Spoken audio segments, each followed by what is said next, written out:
Good morning, everyone. It is 6:01 in the region. You are listening to the morning show with Dan Repay. I love how we still haven't gotten the show title.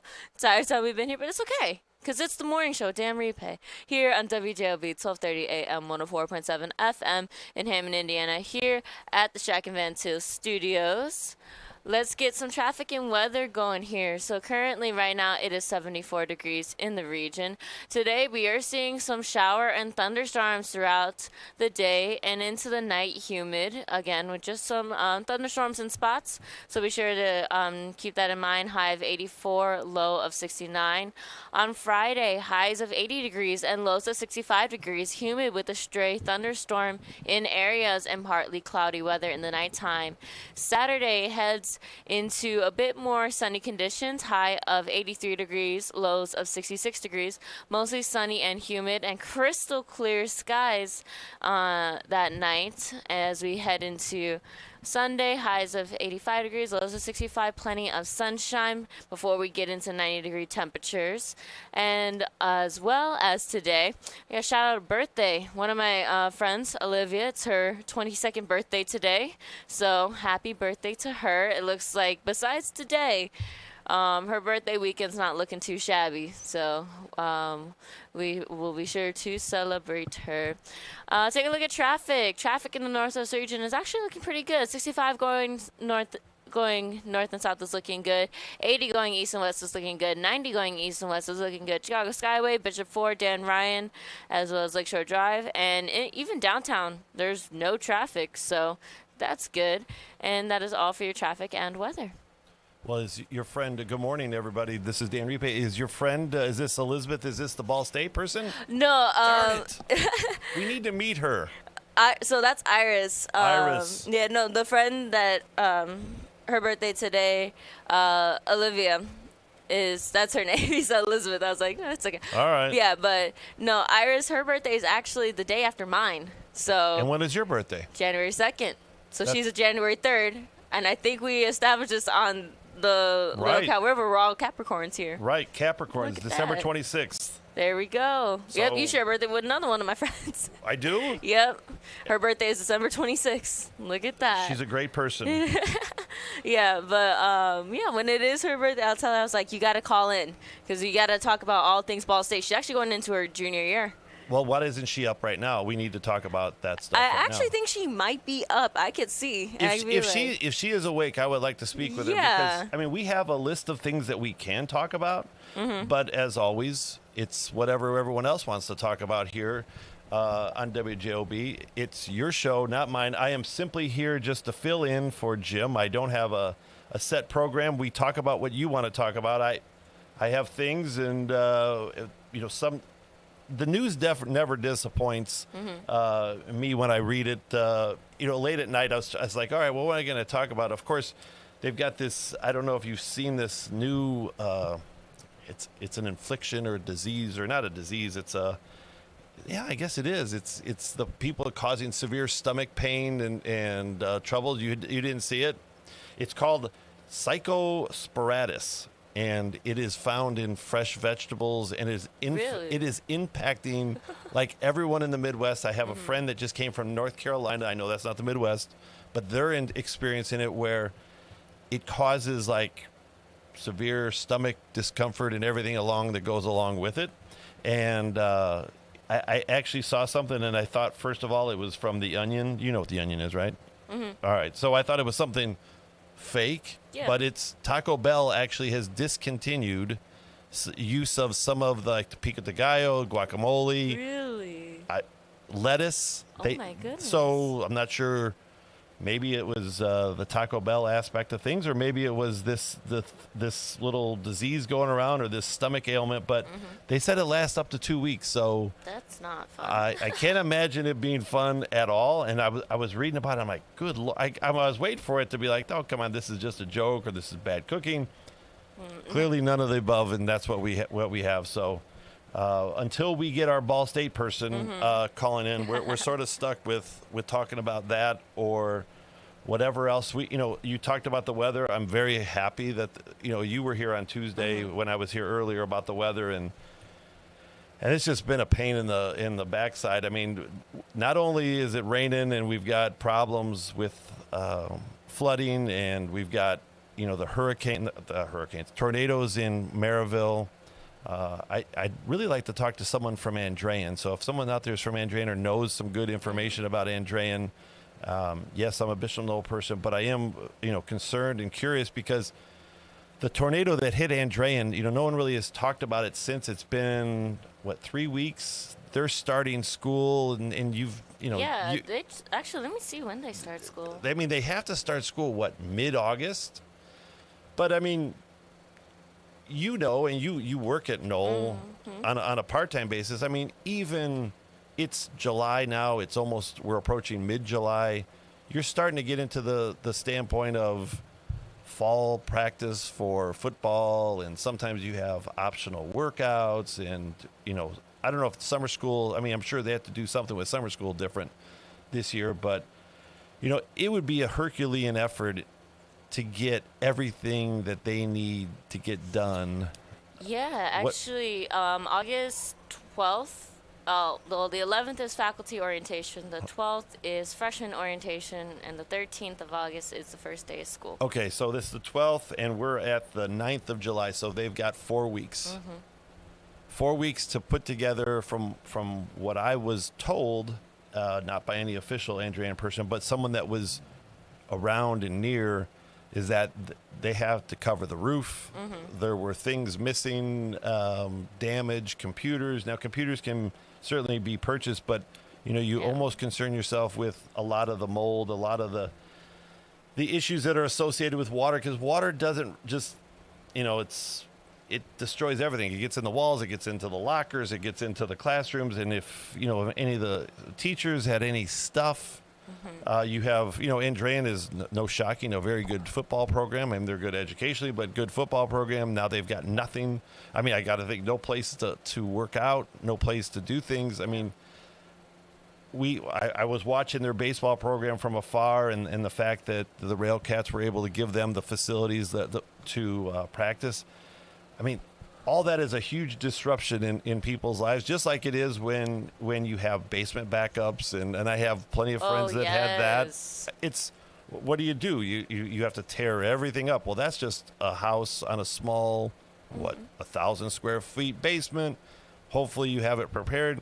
A school, you weren't preparing for a tornado. You were just locked down for the summer, and you were probably doing some small maintenance, but yeah, I mean, this water, going back to it, this rain, there's so many issues. You've got issues in Hammond, where Hammond Sanitary District went down. So all those people, and there were probably plenty of residents got water in their basement. We talked about it Tuesday, but you talk about that detention in Thornton Quarry that filled up with 7.4 billion gallons of water. And I'm watching it, and you can go, if you want to watch it for yourself and be as bored as I am, you can go on. They have a website that you can track what the percentage is now. They're down to 7.1 billion. So basically they're averaging 100 million gallons, because they have to treat all that material that is in there. So it's designed to be an overflow, to be a relief valve for all the south suburbs, and it helps, quite honestly, us and the Little Cal. They do have some river water go in there, but if they're processing 100 million gallons, and without getting it's almost 6:10 in the morning, and without getting super mathy, but if you're doing 100 million gallons, you're talking 6 weeks, 7 weeks before you can do, before it'll be completely cleaned out. And the neighbors around there, and if there are neighbors that are listening around Thornton, I did drive by, I did take some pictures, but they say the smell is not great, because you've got 7 billion gallons of sewage, basically. Now, Hammond has a somewhat similar situation where they have it across from their plant, but not quite that large. And so, rain and the rain weather that we've gotten has been just a pain in the butt. It's dampened a lot of holidays, I'm sure. By the way, speaking of, great flag back here. I walked in. I don't know, why didn't I notice that on Tuesday? Maybe I was half sleepwalking, but I guess Chuck and Bob Starkey were the. Yeah, they had put up the flag. I was trying to think. I think on Tuesday because we were asking you. Oh, they put it on Tuesday? No, Oh, good. on Tuesday when you came in, I think because we were asking you about the Thornton Quarry and if that rainwater, how it's reached. I think they said it reached a record high. Oh, in that reservoir? Yeah. Yeah. In that reservoir, and how that may affect the Little Cow River, and then you're just like, hey, we're here. Yeah, it is since it was opened. It was opened in 2015. The Water Reclamation District, which is sort of my equivalent on the Chicago side. They opened it in 15 as a part of a larger project to basically use that as a holding place for people, so it doesn't go in their basements. And when you can take 7 billion gallons, which is hard to quantify, you end up with, that it goes there as opposed to someone's basement, or it goes there instead of someone's business. And when they said it's 94%, I said, I don't think I've ever seen it more than 50%. Mm-hmm. So when it went to 94, I was like, well, I've got to go look at what this looks like. Even though people took pictures, there were pictures online, people were sending me pictures like, this can't be true. And we actually got a press release to our email box that said it is true, and it is the highest it has been, and it's something that they haven't dealt with. And so it worked as planned. And I guess that's number one. Number two, the ulterior, the secondary problem to that is that there is quite a smell over there in Thornton right now. So we have a phone call at 6:11. I guess they don't want to talk about backup sewage. So good morning, caller. Another Capricorn here, December 22nd. Woo! What's that? Another Capricorn. He is December 22nd. Oh, nice. Nice. Congratulations. So listen, Dan, you guys are the model for good government at the Little Cal Basin. I'm telling you. Everybody should follow your model. Minimal staff, great job. Yeah, well, can't commend you enough. Well, thank you. And thank you because you're a Capricorn, but just barely a Capricorn, aren't you? Yes, I am. But it's like horseshoes, close counts. Yeah, it's, we do have only 2 staff members. It's myself and Jody. It's sometimes on I will say weeks since June 10th, I can remember the days. So June 10th, it's been a little bit of craziness, but it works for us. It may not work for everybody. We try our best, and it's sometimes stressful, but it works, and quite honestly, I'm thankful, but we're still cautiously optimistic at this point. We have to get past what they predict tonight. They're not predicting too much rain tonight, and if we can get past tonight and Friday, I think it will it'll be a lot better. Just so much wet ground out there. The mosquitoes are god awful.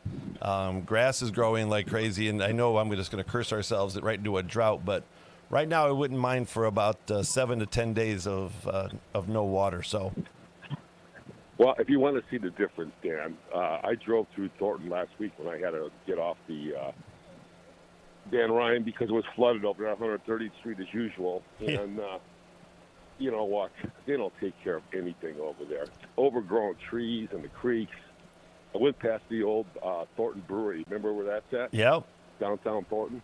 And that creek, I remember years ago, flooded that whole bottom of the brewery. The boy sure like it was close to doing that again this week. I mean, I drove through Thornton Woods, flooded. That's by Wampum, huh? Well, no, Thornton Woods would be just south of the brewery, right off the main street over there. There's a lot of good places over there. But they don't take care of it, Dan. Well, I grew up in the South Side. It's just like anything, though. Even when you're at your house or whatever, you've got to take care of it. It's just like your car. If you don't, you can buy a great car, but if you don't go get an oil change once in a while or check the tire pressure, and that's what we sort of focus on, is trying to maintain things that we think that may cause us a problem. Now, I would say that we did have some trees that went down, but I will tell you also we've had crews out cutting it and getting rid of it as soon as you can. But you have to sort of eliminate a lot of your risk you're still going to have issues. There's certain things you're just not going to be able to account for. A tornado, which causes. But you're right. I mean, I went through that same area, and Thorn Creek is full of trees, and so not to say you should deforest it, but there are certain things in the channel that you need to get rid of and make sure that it runs clean. So, yeah, it's difficult to look at. I mean, I don't know their capabilities or what they're not looking at, and they have a much bigger system than we do, but it's definitely impacting the flow. Look at the taxes that they charge over there. Oh. With those kind of taxes, you can't take care of your infrastructure. Give me a break. Well, I mean, taxes, and you're a former Illinois person. I'm not, but I mean, from tax perspective, you see it, and you're starting to see it go faster and faster now. I mean, I just saw last night, I don't know if it came out in the paper today, that, another company from Illinois has moved now to Hammond, a crane company. So, they moved from Alsop to here. And I got to think that a lot of businesses look at it from that perspective. And I'm not hating on Illinois. I mean, look, Illinois has got a lot of things they do. I mean, honestly, Illinois funds parks better than Indiana does. They're very adamant about their parks and their forest preserves. But as far as just the taxes itself, and that's why you have what you have with not only the businesses that are moving, but that's why you have the debate that we have with the Bears. Now, you may think that it's a game or they're just playing against it. I don't think so. I think the difference is so great with the Bears and the financial aspects of it. The Bears fans are going to follow Bears wherever they go. I mean, as long as it's within reason. Like I've told people on this past, like, you're not going to go become a Green Bay Packers fan. You may not like the move. You may complain. You may say, I won't redo my season tickets, but you're going to. I mean, because it's the Bears. And then, well, what about the fight song? I think the fight song is the least of anyone's worries as far as that. I mean, you're about to invest $5 billion, and I think I read something that the governor and the mayor were in the same panel discussion, and the governor said, "Look, it's in the red zone. Now, do you always score when you're in the red zone? You don't always score in the red zone, but." I think the field goal, if you don't score the touchdown, the field goal this is brought, and I've said it a bunch of times, and we've had people on here say it, it's good for the region. It's good for the politics of the region, seeing a Republican governor, a Democratic mayor come together, a Democratic council on Lake County Council, commissioners, you name it, come together and say, look, we think this is the best for the state and our area. And I mean, I don't see where you could go wrong with that. If it doesn't happen, at least Indianapolis now may look at Northwest Indiana, and they do. Sometimes we screw it up ourselves as a community, but they look at it as, look, this is an opportunity. We can work with these individuals and move the state forward. I find it hard to believe that in the end, Pritzker's not going to drop his drawers and give them what they want. He doesn't want to be the guy, him and Johnson, that lost the Bears to Indiana. That's a huge blow. It's a big game, big win for Indiana. But if you don't have anything to give, what are you going to give them? You can't give them hope and wishes. They've had chances of doing this.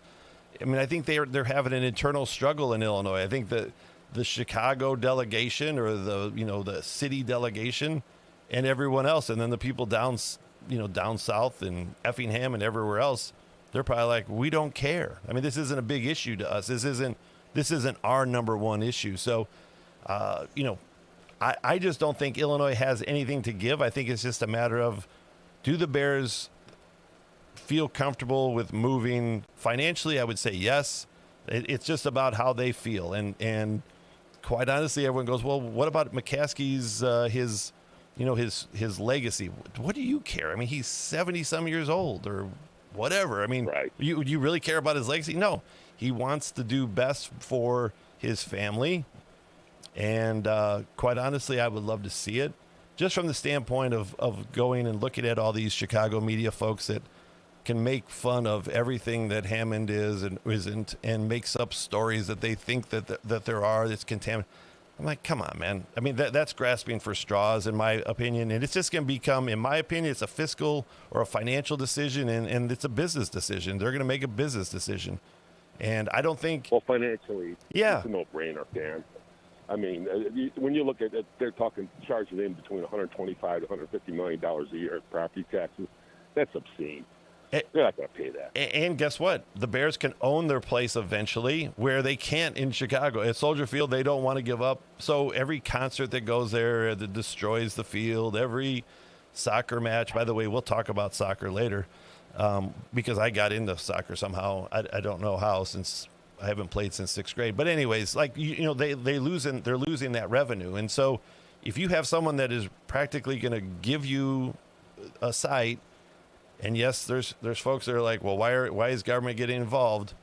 I go back to things that I've heard from the Speaker of the House in Indiana, where it's like, look, how many times do you have a $6 billion company come in and want to locate in your state? It just doesn't happen. So I get the government assistance aspect, but it's also has the possibility, not guaranteed, for possibility of development around. I think the Bears would do a good job. I mean, we've been around long enough that the casinos were coming in. It's like, well, there's going to be a lot of great economic development. Yeah, that necessarily pan out that way. So, I mean, whether it was Horseshoe, I know Hard Rock's got an opportunity here with the convention center. They are definitely going to have some development around. But, I mean, look, the casinos are designed to spend money with the casinos.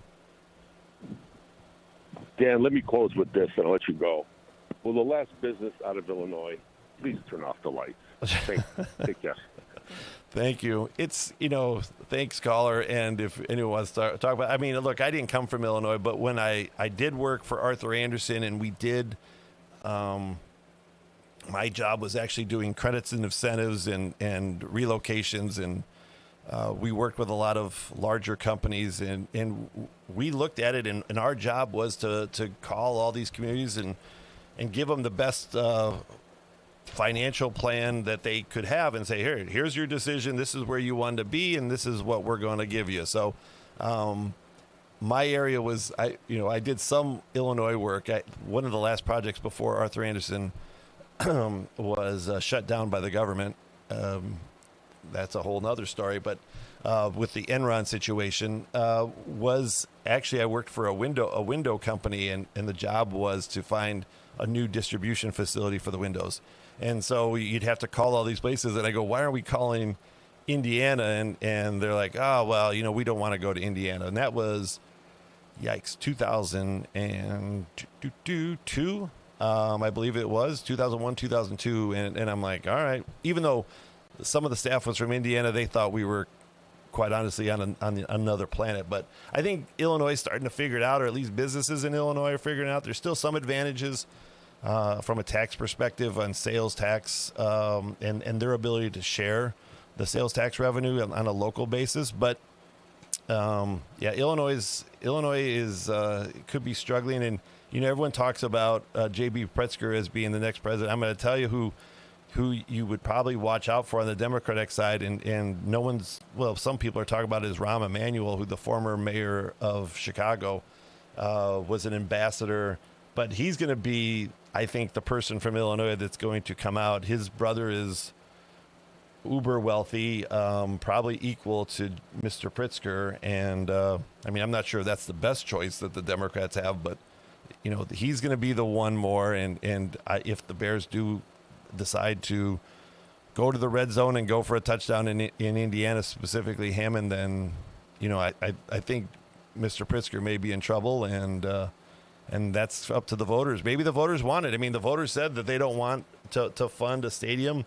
Indiana's in a much better fiscal situation and standpoint than Illinois. So besides maybe a 1%, not income tax, but a food and beverage, for Indiana, it's not a big deal. So anyways, I guess that's our Bears talk. It's 6:24. We'll go to a break, and then we'll come back with some more traffic and weather, and we'll talk about whatever you guys want to talk about until we get to our good friends from the North Township. They'll be in at 7:30 talking about North Township stuff. So with that, we'll go to a break, and then we'll see you on the back. For over 100 years, Roofers Local 26 has been keeping Northwest Indiana dry and safe. Since 1919, our highly trained members have built a reputation for skills, safety, and reliability. With a 4-year apprenticeship and certifications in OSHA safety, first aid, and CPR, we deliver quality you can trust. When you need roofing done right, choose Roofers Local 26, protecting what matters most for over a century. For more information, visit www.roofers26.com. Introducing Powers Health, a health system with a new name and a strong legacy of caring for families in our community. One with a tradition of advanced specialized services and a vision for the future. One with a commitment to medical excellence and compassionate care. Everything we do, everything we believe, powers health. When your home needs help, the last thing you need is a faceless corporation or sales-driven franchise. At Myers Companies, we've been proudly local since 1951, born and raised right here in Northwest Indiana. We're family-owned and operated, built on trust, hard work, and integrity. And because we're family, we treat you like family. Your comfort and safety always come first. For HVAC, plumbing, and electrical done right, choose Myers Companies. Local, family-owned, here for your family.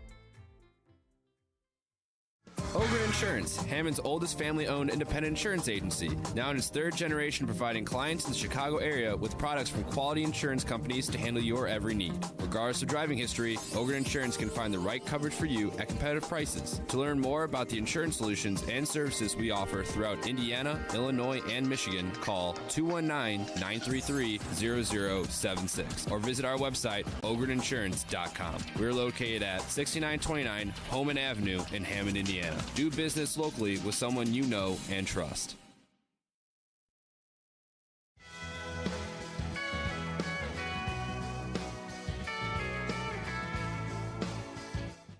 And welcome back, everyone. It's 6:27 here at WJOB. Good morning. You're set for a pretty decent day, although Adriana is going to give us some weather. I think it's possible for scattered showers today, but it's going to be warm, right? It is, yes. So today, currently at the Shack Event Hill Studios, it's 74 degrees. Today we are seeing highs of 84 degrees, lows of 69, mostly cloudy, not as hot, but humid with a couple of showers and a thunderstorm from late morning on, and there can be flooding in some areas.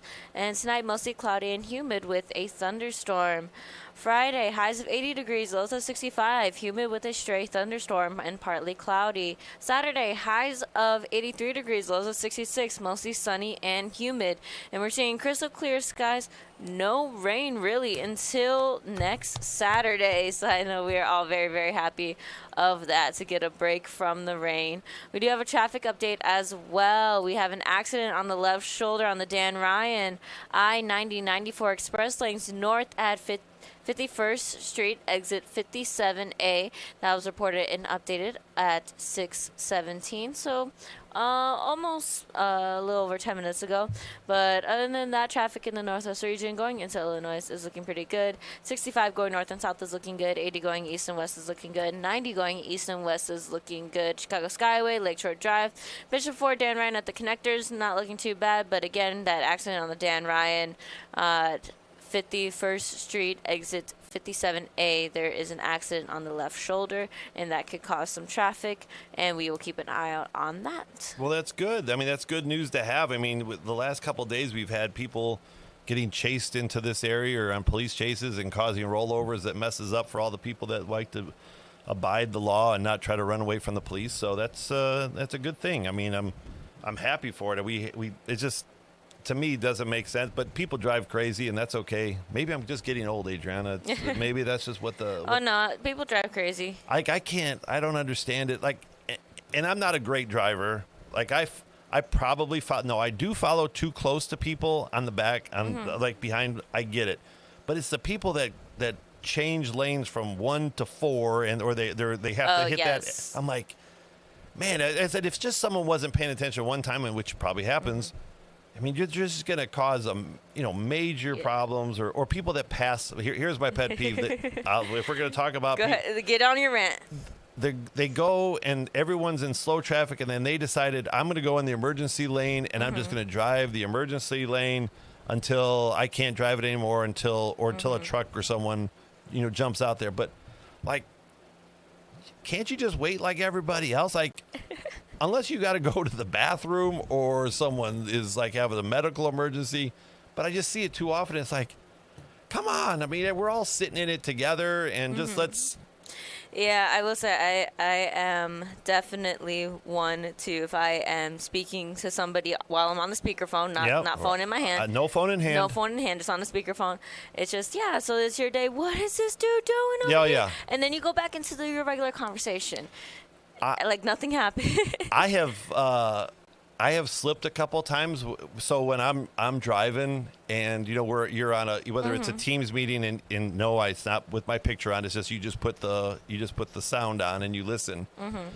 And sometimes you forget to either silence yourself or mute yourself, or you have and you just have a conversation and you may cuss or something. And then you're like, oops, sorry. I mean, it's just like my bad. It's just something that sometimes slips out, and it has happened to me a couple times, and I'm like, hey, sorry about that. But everyone can sort of relate to that, where you're just driving, especially when you're by yourself, and you're either on the speakerphone or on the Bluetooth or whatever you're on, and you're just driving along, and then some knucklehead decides to do knucklehead things, and so that's what it is. So some knuckleheads. I don't. Is your fist in the air like an old man too? Knuckleheads.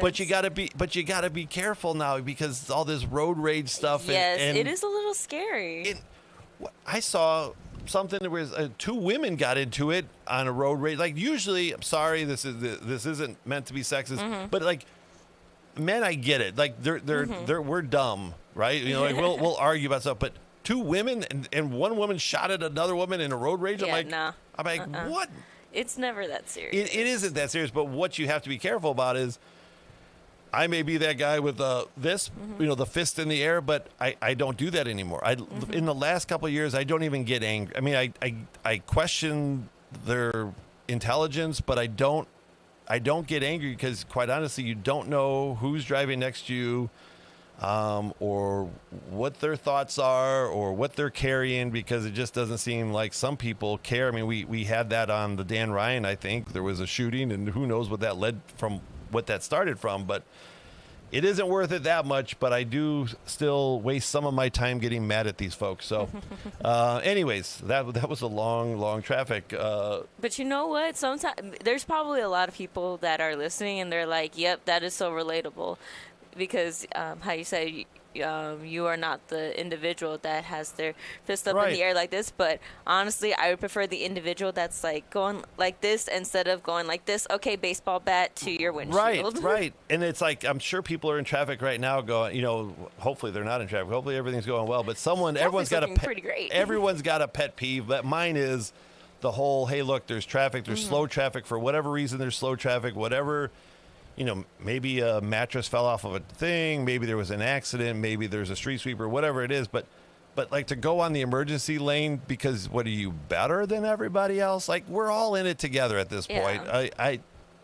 We're fine. And like I said, unless you have an emergency, and I guess the reason why there's called emergency lane, no necessarily need to do that. You're just making me mad. And I travel 94 a lot. I travel 65 a lot. And it's just, when I see it, I just shake your head and whatever. I would say I have a traffic pet peeve too, and it's sometimes traffic. It sometimes doesn't have to do with traffic.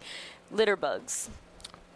Very People good. will throw trash out their window when they're driving. They will, even if they're just walking, they won't find a garbage can, and that is where I turn into a little old lady, and I'm like, "You litter bug!" I can't stand it. I'm with you, because look. And I've said this, I think, before, where, you drive in the car and you've got something loose in your car, and, you have your windows down, and for whatever reason there's a gust, something happens, and it blows out the window, right? And that happens. Yeah. It's happened to me, and I feel bad about it. It's the people, though, that, like you said, like, you went to McDonald's, you have the whole, well, let's just not use McDonald's. We'll use any restaurant you want that has a drive-through. You went, and all of a sudden you decided, well, I'm done, so I'm going to throw it out the window. And eventually, I mean, if you travel 94 enough, you see the state has to hire people that has to pick up that has to pick up all that garbage. And, Yeah. and like I said, things sometimes fall off vehicles, and that's garbage. But when you throw the whole bag or let's see, it's the straw wrapper, it's the cigarette, if you still smoke, the Oh, my cigarette goodness. wrapping and all that. Yes. Like, look, if you go to a gas station, 9 times out of 10, there's a trash can there. If you go vacuum out your car, there's a trash can. Most drive-through windows have trash receptacles that are available. If you anything, there's always trash things. So can't you just hold it like right now? I know I have a Gatorade bottle and a water bottle in my car. I'll hang on to my trash. I'm going to hang on to it, and then I'll either take it home, or if I can, and I'm having people come into my car, which I don't necessarily think I'm having today, I'm going to throw it away. So all the people that recycle, I get it. Sorry. But it does happen. Yeah. But I'm not throwing it out the window. Nope. I'm not throwing it. I'm just going to leave it. And that's the other one. It's in parking lots. Like people, and you just sit there and you go, I'm just going to dump. I mean, before your time, it was the ashtrays. But when people had ashtrays, they would just dump it right there in the parking lot. And so, yeah. All right. Well, I mean, do we feel better after discussing I mean, pet peeves we of got traffic? somebody that relates. Somebody said people driving in the emergency lanes, especially on the Dan Ryan, has gotten pretty crazy. And they split up all the rocks and debris in that lane, and they saw a semi passing in the emergency lane more than once. A semi is crazy. I've seen the little semi? cars, but the semis are crazy. That's scary. Yeah. I just got a text that I'm trying to read. Yeah, but yeah, I will say that it is definitely, it's the driving pet peeves. I see people and my friends, they realized it too, that has become my pet peeve because we're driving. Don't tell me your friends do it. No, they don't do it. No, actually, I don't think they do it anymore because I point it out. Because, like, we'll be driving, conversation, we're listening to music, anything like that, and I see a person in front of me, they throw something out their window, and I just go, litter bugs, and they're just like, what? And I was like, they're like, are you 80? I was like, no, it's just the factor that they really couldn't just have that piece of trash, that piece of garbage in their car, that they had to throw it out their window. They couldn't wait till they got to a trash can. That just, I don't understand why. So I think now that they become more cautious your friends of it, are like, we're not bringing her anywhere around here. We're not littering around her.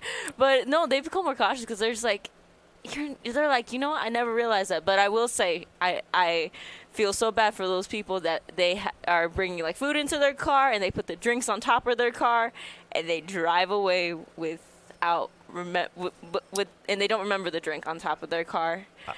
I think that's the only way I can excuse a litter bug because you're already going through it. That's just a bad day. Like when I used to carry a wallet, one time I filled up my gas tank. I put my wallet, for whatever dumb reason I was thinking, and I know when I did it right by Ridge Road and Klein Avenue.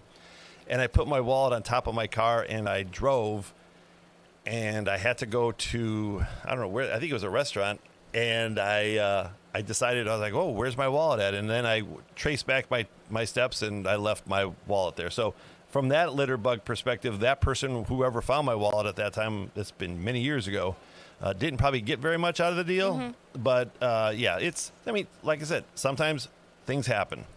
Actually, I was moving my brother in.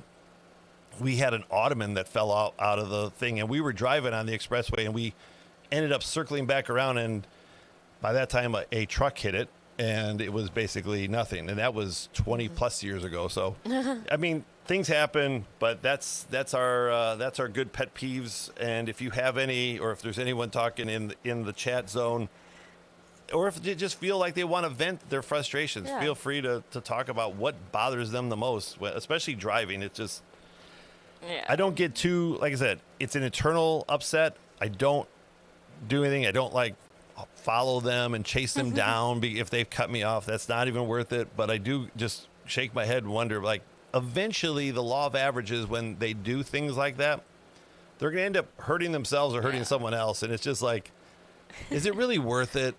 Now with like kind of like the little crazy driving and everything, I will say it's interesting that there are some cars that like if you have a more sport looking car, then you are more likely going to get pulled over opposed to other cars. We were we were dropping off a friend at one of their other friends' houses, and it was really like a sharp turn.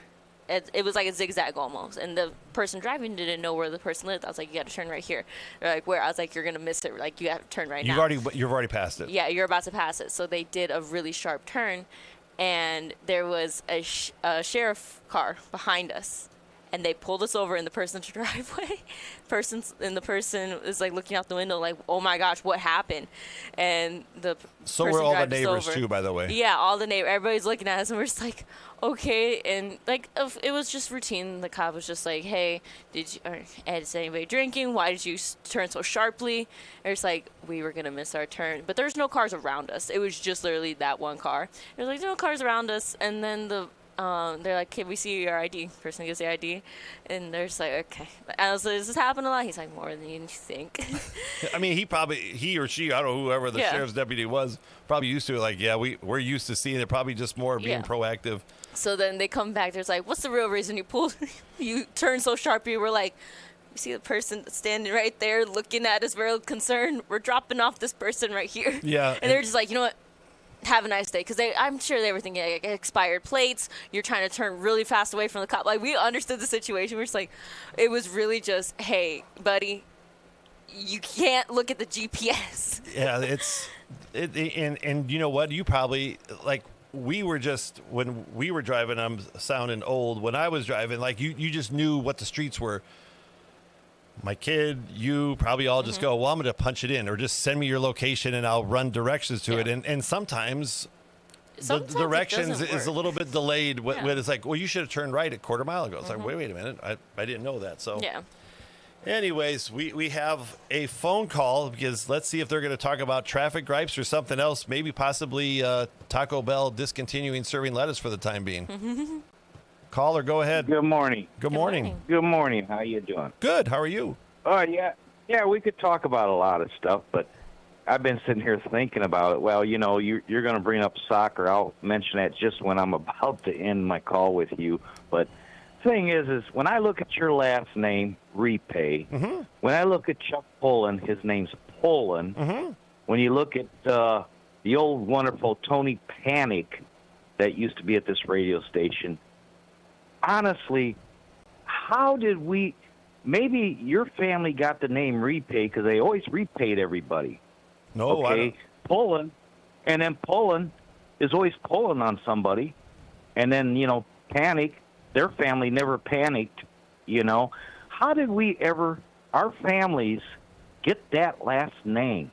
How did, you know, like, go back all your families, how did the name Repay ever became to you?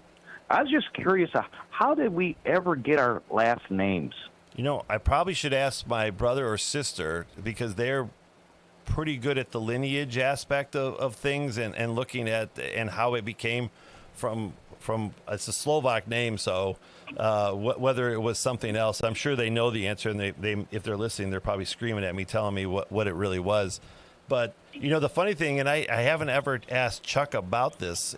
We haven't really run into each other very much, but I knew there was a Poland family. Like, so we were at Bosco, St. John Bosco in Hammond, and there was a Poland family that was at Bosco. I don't know if Chuck's related to that family or not, but it's, you know, it's not a super common name, at least in my brain. But, you know, it is interesting.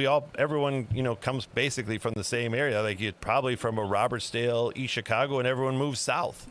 So it's Whiting, Robertsdale, Hammond, East Chicago, Gary, and then everyone from there just sort of migrated to the south. I mean, it's just it's what happened. So, you know, I'm sure you're old enough to know that, you know, most of the places that are housing developments now used to be farming areas. I mean, but for some areas in Crown Point and, you know, some downtown Cherryville thing. But, you know, we're not really that old, but we just keep on creeping to the south. So I'll tell you what, next time I'm on, I'll have the lineage as to where and how that name came to be. I'm sure it went to Ellis Island and maybe they shortened it, or maybe they made it something different, or they changed the Y from a Z. So It happens. Yeah. What's your? And then like you say what now? Go ahead. Go ahead. You go ahead. Go ahead. You're talking about the trash deal stuff and everything. It's like me when I'm driving down the road or something. I'll have my coffee cup or I'll have something in the car or I got paper or something I need to throw away. Most time I'll flip it over to the floorboard in the passenger side. When I get home, after I take the dog out or I'm doing something around the house and I'm walking out the door, I'll open the door, get it, and I'll put it in my garbage can. You do see that. I mean, like the covert deal.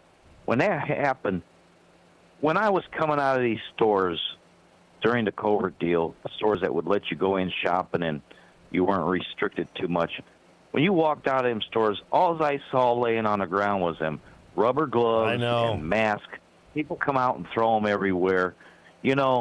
How now when at their home and they're at home, do they throw that stuff on their grass and property? They may. They may. I mean, it's ridiculous. We were at another store, me and my wife, one day, a different Walmart, and when we're walking through there, my wife is blind, and I told her, I says, man, we can't come shopping back here no more. She says, why? I says, I got to avoid trash on the ground from here. I mean, people just throw everything out. And then when you walk up to the door, there is a garbage can there. Everywhere you go, somebody does have a garbage can, but, I don't know why people do that. But when you're talking about traffic and how people drive, yesterday, my student that I was bringing back from getting him tested, we're coming north on 65, right where it ends at 12 and 20 to go into Gary. 2 lanes to turn left. The other right lane is to turn right. I'm driving a truck back because I wanted to show the student how to really shift the truck the proper way. Now that he passed, he can manually shift the truck differently. So I'm in the lane I'm supposed to be in. The other people on my left are there. I got to pull way up and then turn left. And luckily, I always watch my right side. This car took and came right in front of me to cut on my right side. And I explained to the student, I says, now, if I would have hit that car, what would I have done? I would have stopped my truck immediately and let it sit there and I'd hurry up and jump out and take a picture of me in that car because that driver was too impatient to wait behind me to make his turn like I had to make my turn, and he would have gotten in trouble for reckless and improper driving.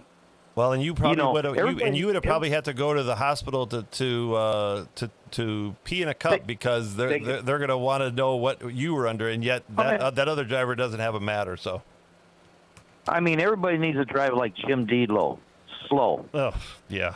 You ever hear Jim talk about how slow he goes? Which that's the way I am. And but soccer, I'm going to let you go after I mention about the soccer because when the last game USA was playing Belgium, I'm not much of a soccer person because like soccer and hockey, I like football and baseball and all other stuff because you got scores, high scores. You get hockey maybe 1, 2, 3, 4 points, or like this hockey game was 4-1, and I'm sitting there and I thought, okay, I got to work on some videos, so I'll put the game on, and I'm like thinking they're kicking the ball back and forth. I'm like, why don't they make the field smaller? That way they have more of a chance to getting it into that big old net. Well, but I think you should suggest that to FIFA possibly. They'll listen to you, right? Yeah, it's too big of a field. Do they need that big of a field to go from one goal to the other to only get 4 points?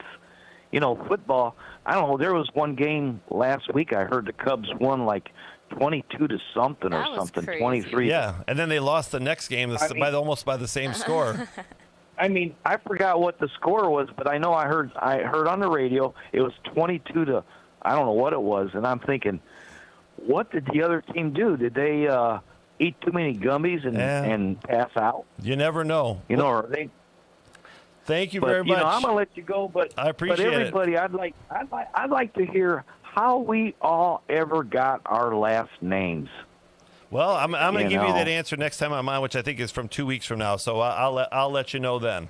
All right. Yep. We got 3 callers. I appreciate it, and we could talk World Cup and your rule changes. Go ahead, just go run through the callers.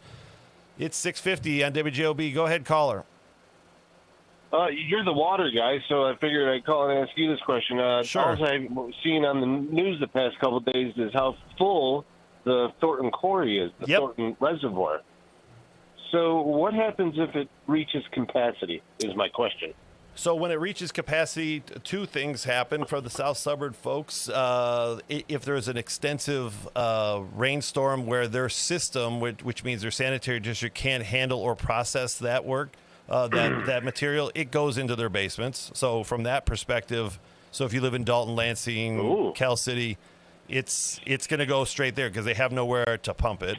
For our perspective, for the Little Cal, we use it, or it is used for us to sort of as a secondary route. It takes water off of Thorn Creek, which ultimately goes into Little Cal, allows Little Cal to flow freely. So what will happen is the river will rise at a more quicker rate than it has or than it would have if that was available to us. So the 2 things are, that's why they're really concerned with it almost being at capacity, because if, for instance, Adriana said there's chance of thunderstorms today and tomorrow. If those thunderstorms come to fruition and you're talking another inch, when you have an inch in an hour or inch in 30 minutes like we've been having, that will then cause, you will see backups. The news media will be all over it, all in the South Suburbs, because there's just simply nowhere for it to go. And you can't design sanitary districts to handle that much water. They're just not designed for it, and it would be way too, you would be designing for the worst case scenario, and every time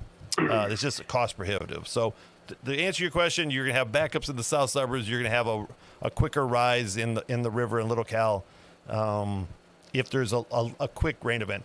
If we're talking an inch over the entire day, something easily processed, something that we can deal with. We lost our caller. All right, we lost him. Sorry. Did we hang up on him or he hung up on us? I think he hung up on us. That's okay. I appreciate it. Next caller, go ahead.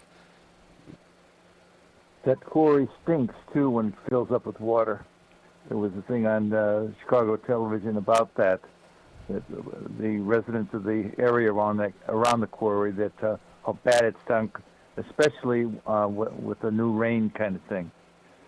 I've driven by that quarry a zillion times. I never smelled anything. But now, for whatever reason, they're complaining about how bad it stinks. Well, because there's 7.1 as of this morning, 7.1 million gallons, a billion gallons in there. And what it is, and we touched on it earlier, but we'll do it again, is all that is a combined sewage. So anything that you flush, anything that you put in your washer, anything you put in your sink, they actually put out, and you could be on their mailing list if you want, but we're on it. So they call it an action day. So before a large event, they tell people that are within their jurisdiction or that have subscribed that not do laundry. And everyone goes, well, laundry isn't that much water. But if you're talking 10,000 households not doing laundry, then that cumulative effect of not doing laundry does help them process that. They need all the capacity they can get on certain storms. And in that case, it does, it has a somewhat of a smell to it when I was by there on Monday. I don't know what it is like now, and I don't necessarily think I want to go try it, but all the reports that I've heard is you do have sewage in there. So it is, besides just river water, you have some less than ideal things in there. And so when you deal with that with a 90-degree temperature, you can imagine what that is like. So, but it just was put online in 2015, so it hasn't had too many occurrences. I know you drive that a lot, you said, and I've done the same, but this is the first time it's gotten up to the 94%.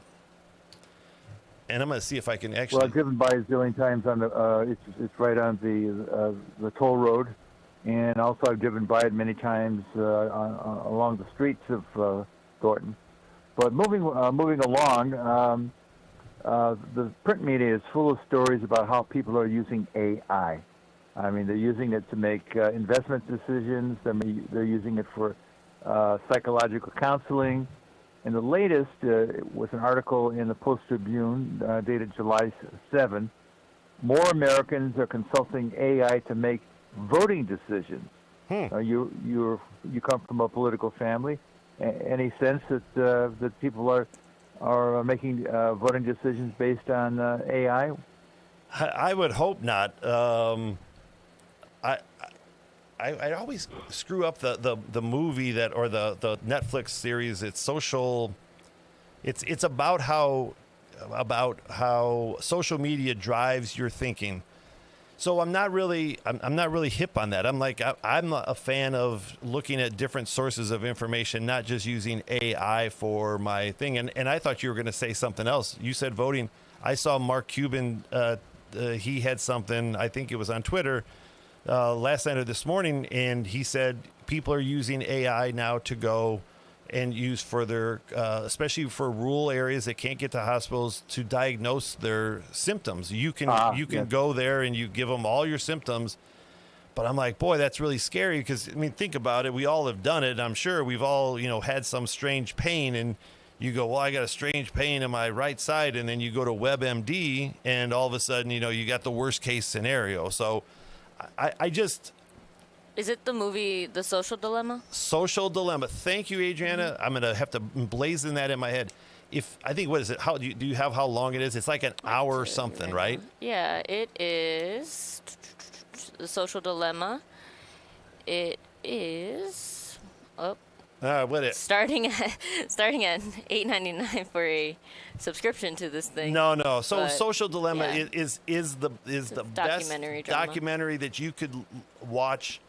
It is. I mean, it isn't very long, but it has all the executives or former executives of a lot of large technology groups, Google, and it's after you watch it and then you look at your phone, you're going, everyone thought it's an hour 30. Yes. So and everyone says, wow, why is the ad for new Windows on my phone? Well, because you either were looking for it once and looking for it twice. That's why they say when you look for airfare and stuff, you shouldn't keep looking for it off the same computer, because then it realizes that you are looking for an airfare, let's just say to San Francisco, and all of a sudden the airlines are getting into it, and they go, well, if someone's asking about it, then we could raise the price for it.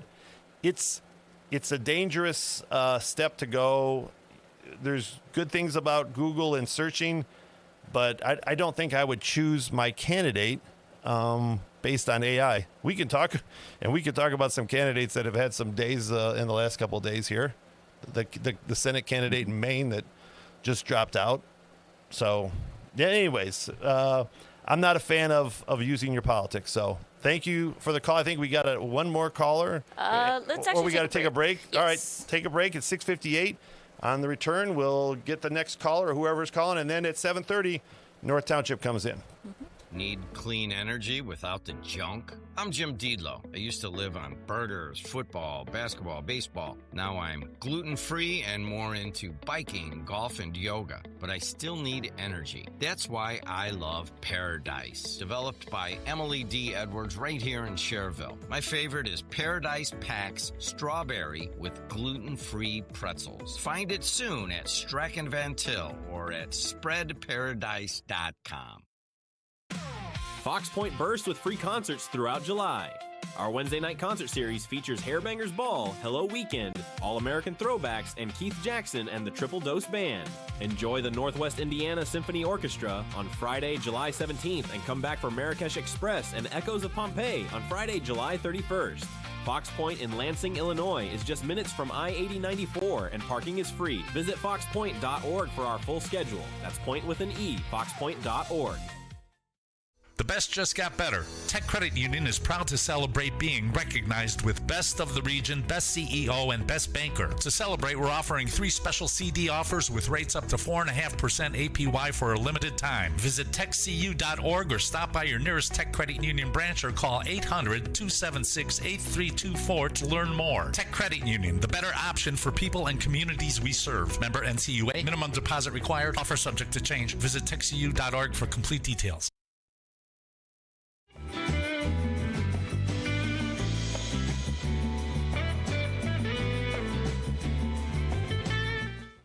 And good morning, everyone. It's 7 o'clock. It's Thursday, July 9th, and you're listening to WJOB. We don't have any new traffic.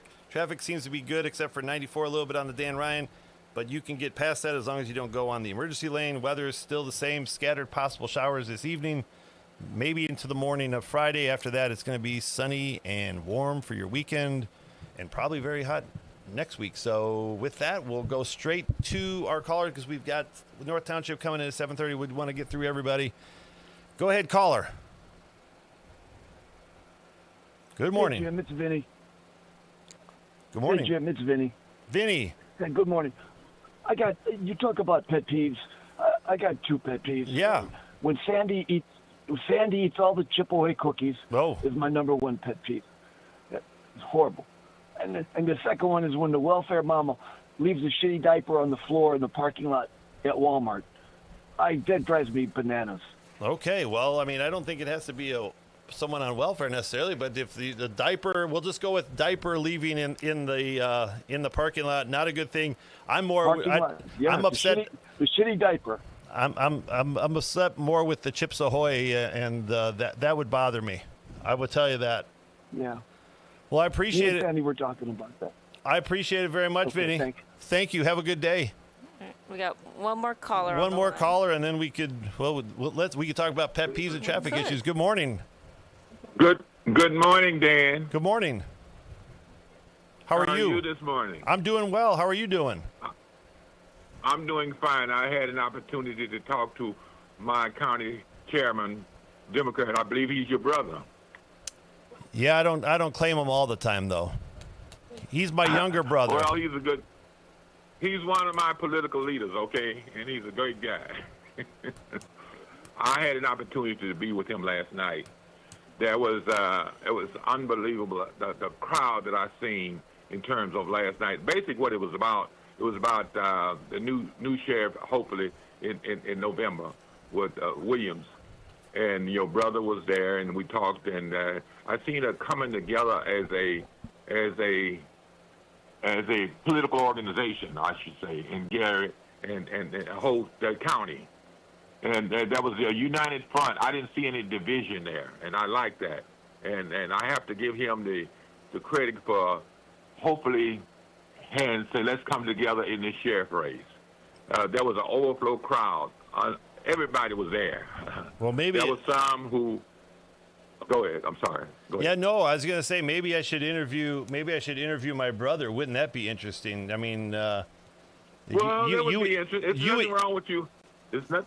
You would see what it's like at the kitchen table. So it's oh my God. We don't get together very often, but when we do, it's always fun.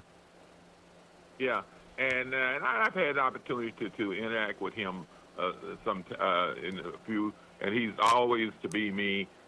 He's also one of our county commissioners. I say he's a very powerful guy in the county. Oh, don't tell him that because then it goes to his head. We can't get that. Well, he know that because the people gravitate, and the problem is in politics, it's hard to bring in different factions together. Everybody. One of the former candidates was Flores. He was there, but what he did, he didn't win, so he was there to show that I'm with you. I'm with the Democratic Party. I'm with not just because he's a Democrat, because he's a right person. Let's put it this way. Because you mentioned earlier about in Maine, we don't want to have nothing to do with that guy in Maine. Well, I mean, yeah, matter of fact, he dropped that. We're going to get to that. We're going to get to that. But I mean, when you talk about politics, primaries are where the battles happen, and sometimes battles get way personal, and sometimes, the funny thing is, and it's weird for supporters, but sometimes the candidates can get over the primary loss, and they go on and support the folks that won. But the funny thing is, some of the supporters can't do that. Like they feel like that was their person, that's who were riding with. But I mean, you have the same thing, in Democrat, Republican, it doesn't matter, primaries. I mean, you had the situation with the convention down in Indianapolis with not, it was actually Fort Wayne, but with the Republican Secretary of State, where Diego Morales was the incumbent. He was running for or trying to get the nomination again from the convention. Wasn't successful. I can't remember the young gentleman's name from Senator Banks's office ended up winning. But so then it becomes like, can you bridge that gap? Because in the Secretary of State's thing, without getting super political, you have the Democrat, you have Bo Bai, and I apologize, I wasn't thinking about talking about this because I don't have I forgot what the guy's name was. He was there last night. Well, so you got Max. Bo was there last night. I think his name is Max from the Republican side, and then you've got the former mayor of Indianapolis running as an independent with Ballard. So that's going to be an interesting race. Who Ballard picks, takes more from. Maybe he takes more the central Democrats, the central Republicans, or the centrists, and then both hardcore Democrat, hardcore Republican go, their prospective corners. But it's going to be an interesting race, and the sheriff's race in Lake County was always going to be interesting this primary season. Yeah. See, I'm not an anti-Republican. There are some good Republicans. Sure. I'm not gonna be like I hear on this radio. Not you got to be Republican if you ain't got a red. I had a suit on last night because his people supporters for the upcoming new sheriff will hopefully he wanted to have black suits on in terms with his committee people that work for him. And I had a red tie. And somebody said, you would have had a red tie on? You know who has a black suit and a red tie on all the time? And I knew who they were talking about, Donald Trump. I said, I thought about that. Yeah. And the red, I guess it was the Republican, and the blue, and the blue is a Democrat. No one owns any color. No one owns any color. Republican, Democrat. I know, but yeah. It's just. But I'm saying this: red, white, red. Let me tell you something. Mr. Repay. There's three colors in America: red, white, and blue. That's all American colors. That's the flag. That's the flag. I appreciate it. So the white is the independent. Hold on. The white is the independent. The red is a Republican, and the blue is Democrat. That's the way it is, whether you say it, believe it or not. Well, okay? I don't believe it, but I appreciate the phone call. I appreciate it because thank you. I mean, it's just like people get way excited and like, well, there's good Republicans. Of course, there's good Republicans. There's good Democrats. There's good independents, and the people that don't believe that probably are either trying to make it a game or something, but. I voted Republican for the last 8-10 years, so that's why it'd be an interesting conversation after what Mr. Buggs has said. But it's look, it's people's ideas. The ideas are the ones that matter. It doesn't matter if it comes from a Democrat or Republican. It's the idea. It's the plan. And if someone comes up with a plan that's a different party quote from you, then so what? I mean, the key component is that you made the place better and it works. So. I really believe that. I just don't believe in not in just painting everyone with one brush. Look, there are good Republican ideas, and Democrats can support that. You have, and that's why I hate primaries where you have to declare yourself being a Democrat or Republican, because sometimes, like, we'll go to the sheriff's race that he was speaking about. The sheriff's race, I think the person that won the sheriff's race, Mr. Williams, I think had 27% of the vote. And so, and a lot of people don't come out to vote because they don't want to declare a party. And because they're like, well, I'm not really a Democrat or I'm not really a Republican. So with 27% of the vote and you had 15% voter turnout, so you got 15% of 27, and that's who is electing the sheriff. And now that's what happens. That's what our system is based on. But I would much rather have more people participating than less people. That's my personal preference, but I don't get a say in that. So any callers until because I wanted to, other people were talking about that Graham, what's his name, Graham Plantner from Maine, who was elected in Maine as a Democrat to go against an incumbent, Susan Collins, a Republican, and it was one of the ones that everyone thought, okay, well, the Democrats are going to pick off a Republican. This is going to be the race. Well, he ends up, he had two issues, supposedly. One, definitely. He had a tattoo that he didn't know what the meaning of it was. Now, you have tattoos, right? Mm-hmm. Do you know the meaning of all the tattoos that you got, right? And you have a purpose for all of them, no matter what they are, right? Mm-hmm. Whether it's a unicorn or a rainbow or any of the sorts. anything. Yes. So, and all my friends do too, as to why they have the tattoos that they have.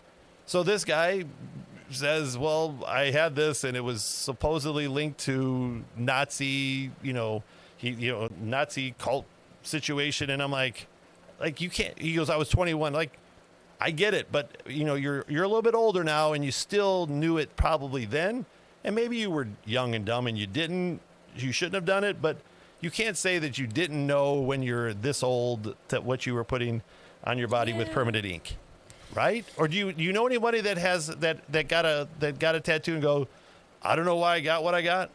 I mean, any of your friends have tattoos? Yeah, a bunch of them do. It's actually pretty funny. A lot of my friends do have tattoos, and some of them just get tattoos because, they're like, I just decided, hey, I have a friend that she has a stick and poke tattoo.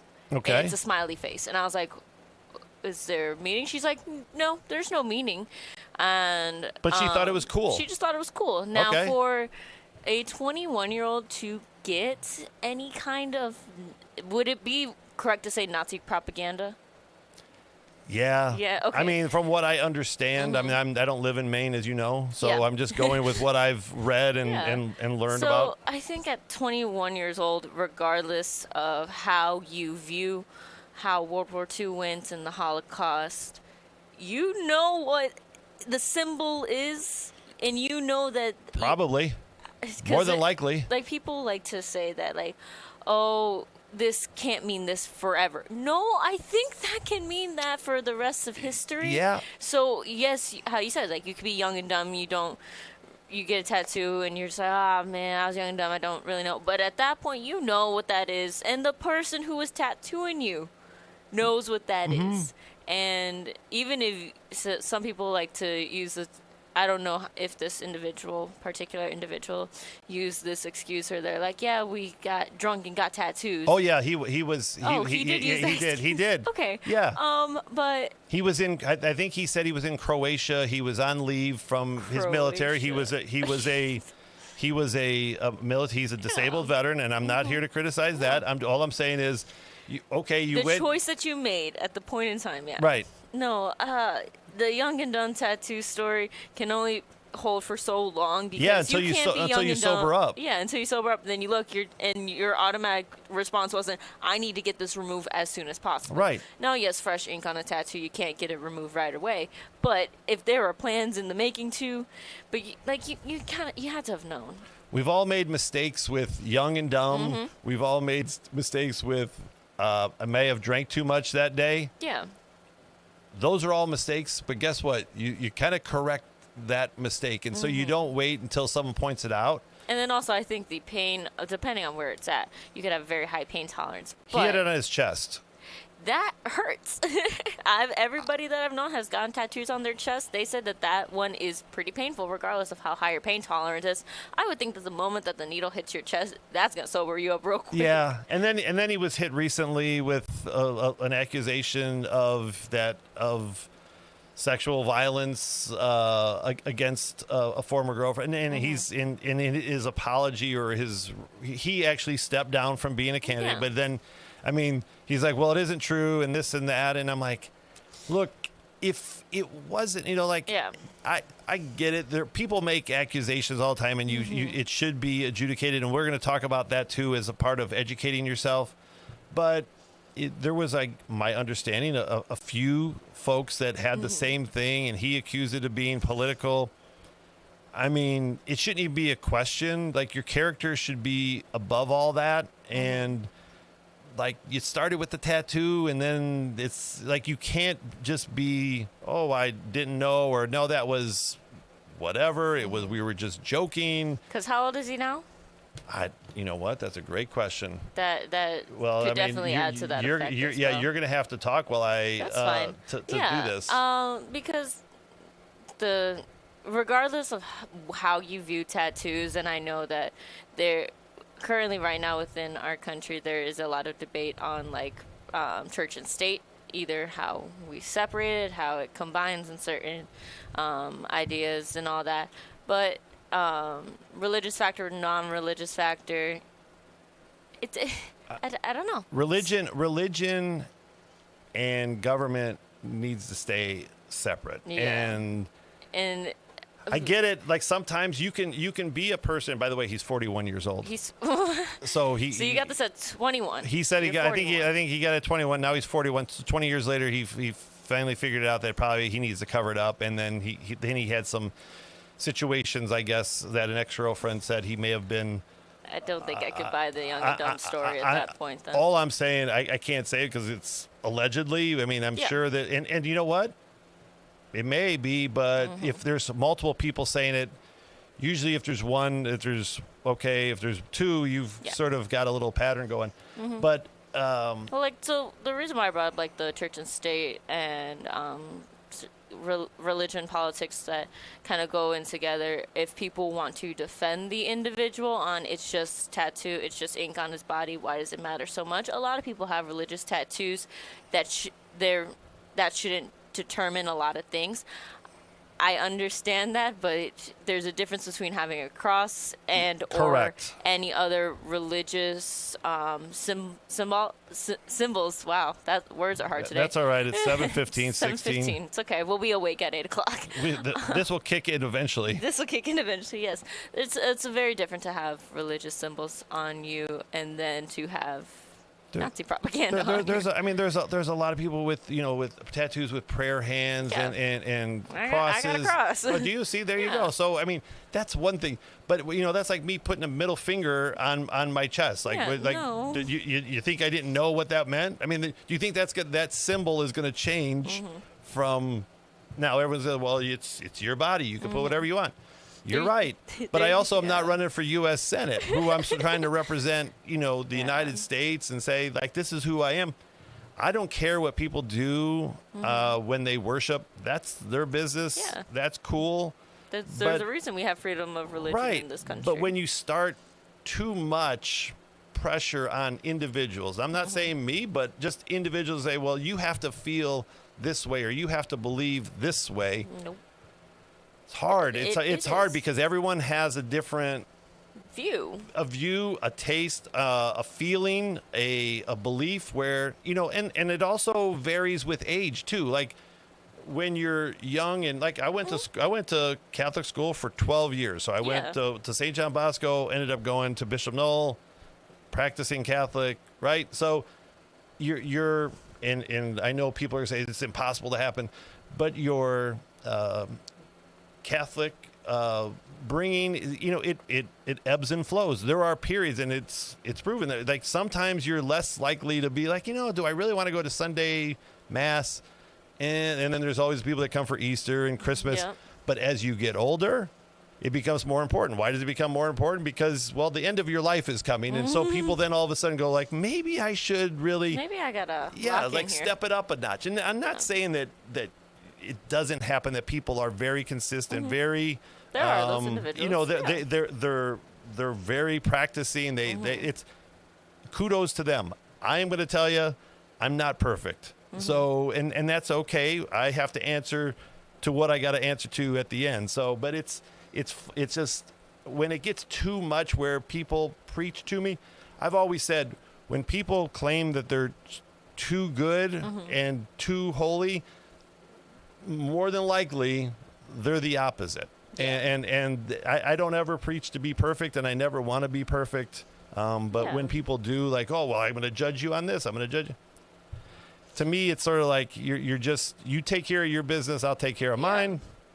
will be good. And it's good to have foundation, but it's I think there's sometimes too much out there. So I mean, I've seen a rise, especially now, that younger individuals are looking to practice some form of faith, and that's great. Sure. That's your pathway. That's your pathway. Now, it's, like we said, it's dabbling a little into politics, and a little too much, at least for my taste, because understand there are, and it's not just Republicans, there are some Democrats too, that they are like, I lead a Christian lifestyle. Yep. And they try to implicate this Christian lifestyle into law. But we are a country where you are free to practice whatever religion you choose. But why is it that we are pushing forward on this Christian lifestyle? Now, I am the same as you. I went to Catholic school my entire life. And people like to say there's a difference between Catholic, Christian, Baptist. We're all telling the same story, just different variations, right, in my opinion. But because you live the Christian lifestyle, why does everybody else have to live the Christian lifestyle? I agree. I saw this, somebody had this opinion, and I thought it was pretty interesting, because we just had June happen, and there is always going to be a lot of controversy in June where people are like, why do we have to have this as Pride Month? That's always just going to happen ever since they had listed that as Pride Month.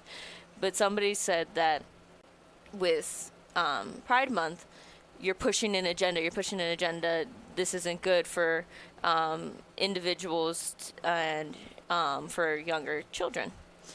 And they said, okay, but what's the difference between just, hey, love who you want, that's your business, cool, whatever. But then you have people who come to you to push forward their religion, Bible study, Jehovah's Witnesses, anything like that. That's okay, because they're like, I don't have people coming knocking on my door, knocking on my window. You need to be of this sexual orientation. You need to be of this gender. I don't have people coming knocking on my door for that, but I have people doing that for religion. It's very simple, and the way I look at things is just be a good person. Like, that's all that's my philosophy. If you're a good person, then good people will hopefully follow you, and you will follow that. And I think if you're kind and you're good, now we just, we led the program with, me being angry at people and voters and not voters, at drivers.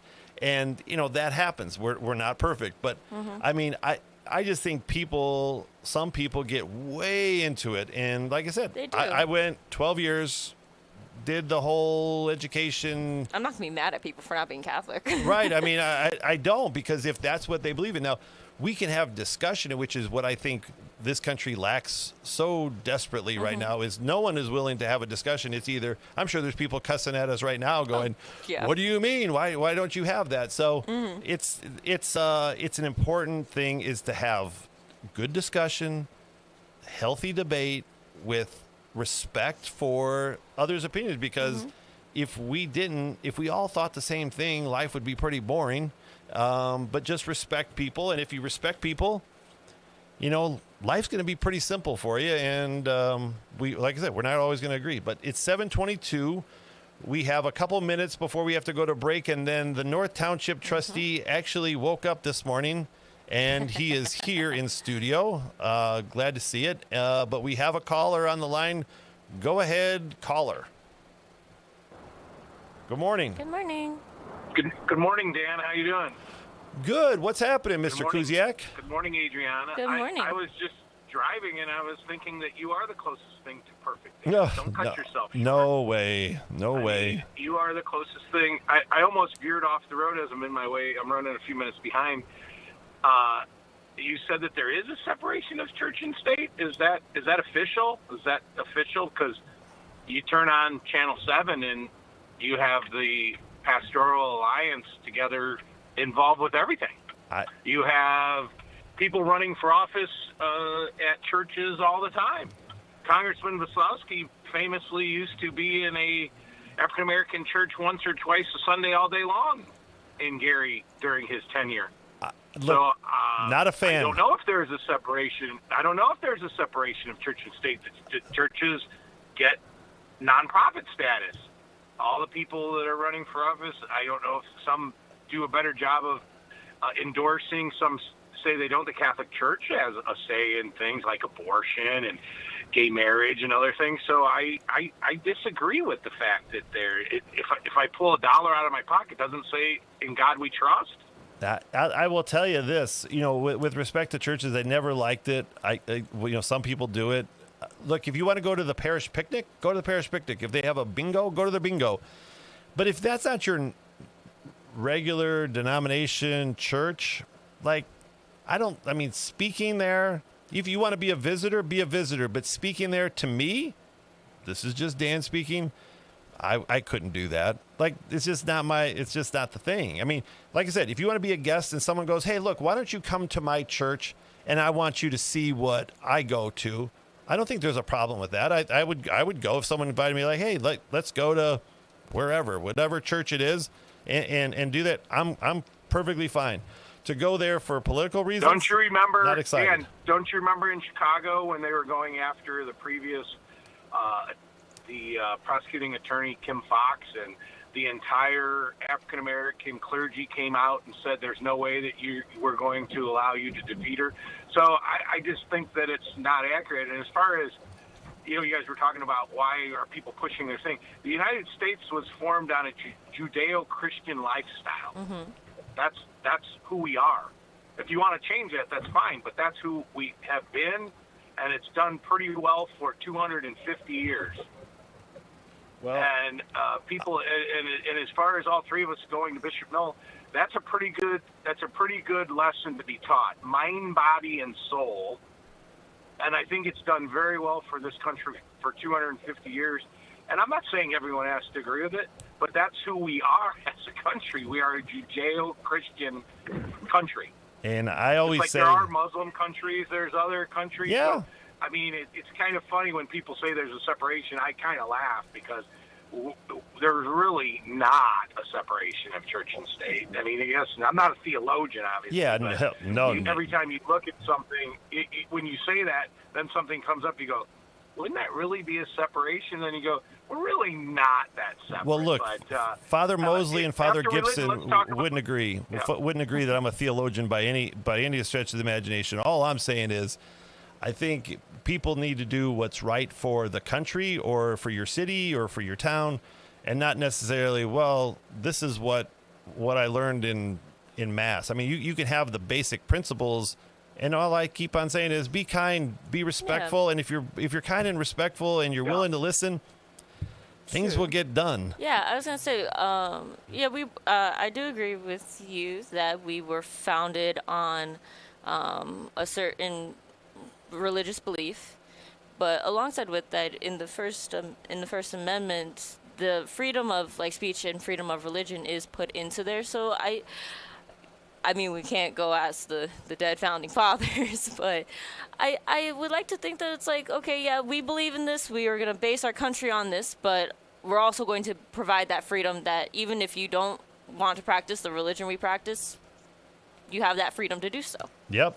So, Dave. Well, I don't know. I have to push back on that a little bit. I don't know if they allowed that in colleges these last few years. If you were Jewish, there was a large contingency of 18 to 22-year-olds that weren't allowing people to be Jewish on college campuses. That is true. Hey, let's talk about the Beatles next. Religion and the Beatles for breakfast.